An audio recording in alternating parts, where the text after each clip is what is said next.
and the Georgetown Lecture Fund.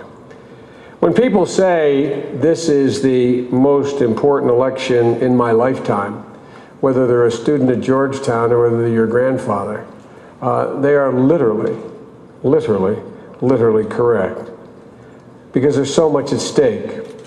The physical security of our children, the retirement security of our parents, the economic and health security of our families, and above all else, the national security of our country, which after all is the President of the United States' first responsibility. I start from a very simple and basic premise in today's speech. We cannot afford another 4 years of Republican stewardship of our national security.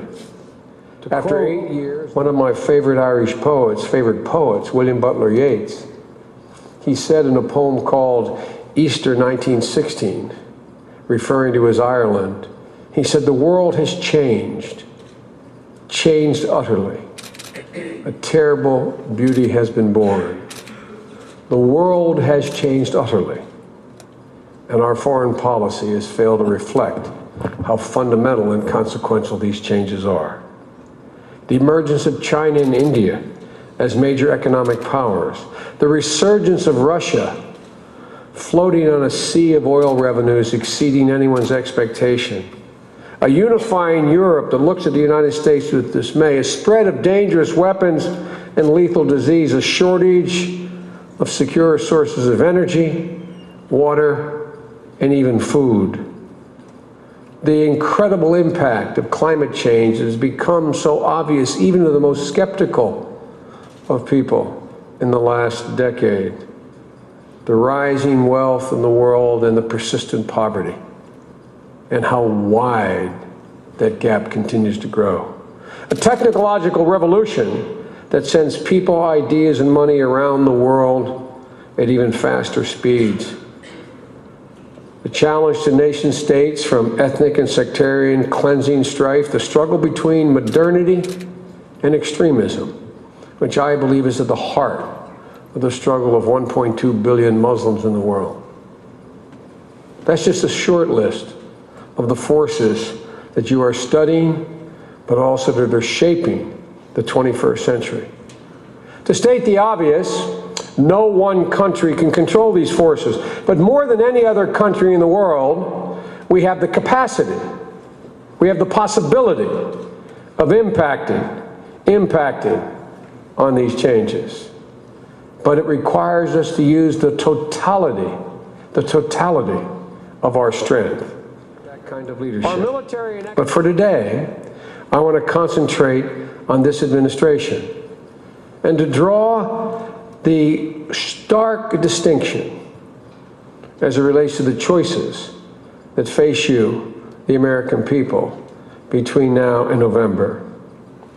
For I believe this administration, with which I have attempted to work, and I would suggest this and let the press and the dean and others make their own judgment, I have tried very hard to work with the administration on these areas. But I believe it has squandered our ability to shape this new world.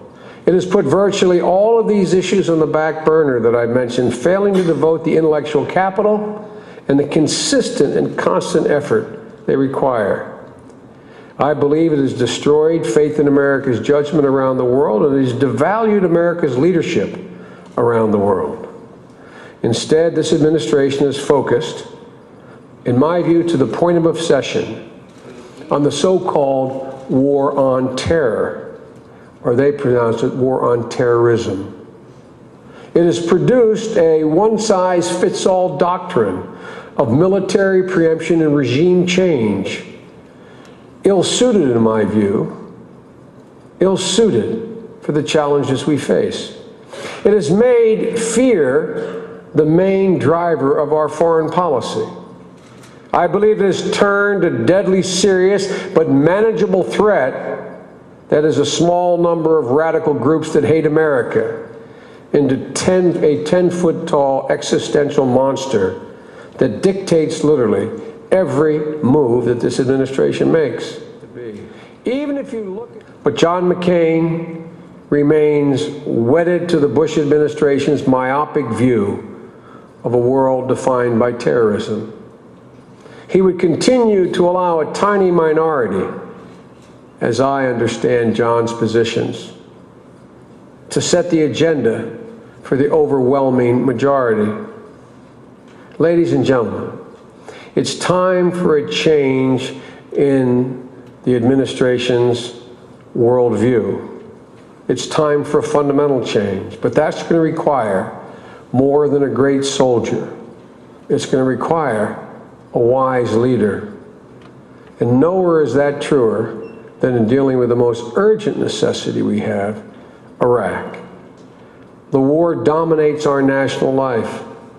It sits like a boulder in the middle of the road, preventing us from having the credibility to lead the world and the flexibility to deal with our problems at home. When it comes to Iraq, there's no daylight between John McCain and George Bush. They're joined at the hip. When it comes to Iraq, there will be no change with the McCain administration, and so there is a real and profound choice for Americans in November. For I'll reiterate what I said. 15 months into this surge that President Bush ordered and John McCain embraced, we've gone from drowning to treading water. And we're no closer to the president's stated goal for the surge, which was for an Iraq that can defend itself, govern itself, and sustain itself in peace. And we're still spending $3 billion a week, suffering hundreds of casualties a month, and losing still 30 to 40 American lives every month. We cannot keep treading water without exhausting ourselves and, more importantly, doing great damage to our other vital interests around the world and at home.